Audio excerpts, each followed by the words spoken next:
દેશના યુવાનોને રોજગાર પત્ર એનાયત કાર્યક્રમ યોજાયો। દેશવ્યાપી રોજગાર મેળા કાર્યક્રમ અંતર્ગત આયોજન થયું। વડાપ્રધાન મોદી કાર્યક્રમમાં વર્ચ્યુઅલી જોડાયા। 51,000થી વધુ યુવાનોને નિમણૂક પત્રો એનાયત કરાયા છે। વિવિધ વિભાગોમાં પસંદગી પામેલા ઉમેદવારો ઉપસ્થિત રહ્યા।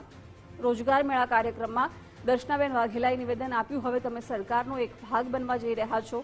સરકારનું કામ વધુમાં વધુ લોકો સુધી પહોંચે તે જરૂરી છે। સરકારી નોકરી મેળવ્યા બાદ દેશને મદદરૂપ થવાનું છે તેમ પણ કહ્યું।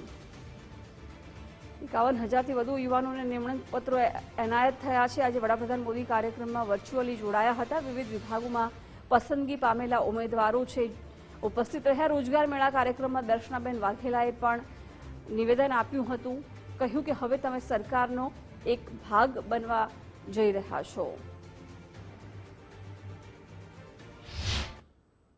કે આ જોબ આપણને સરકારે આપી છે, આપણે સરકારનો એક ભાગ છે, તો આપણે આ સરકારના ભાગરૂપે આપણે બધા આપણે જે ટેબલ મળે, આપણને જે કામગીરી મળે એ ડિપાર્ટમેન્ટમાં લોકો સાથે સારો વ્યવહાર કરવો જોઈએ અને સરકારી યોજનાઓ અને સરકારનું કામ લોકો સુધી વધારેમાં વધારે પહોંચે એનો પ્રયત્ન કરવો જોઈએ।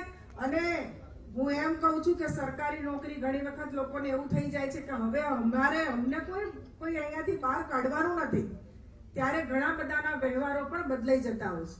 પરંતુ હું આજે ખાસ વિનંતી કરું છું કે સરકારી નોકરી મેળવ્યા પછી આ દેશ માટે હું સારામાં સારું કામ કરું અને આ દેશના લોકોને હું મદદરૂપ થાઉં, એવો આજે આપણે અહીંયાથી સંકલ્પ પણ કરવો જોઈએ।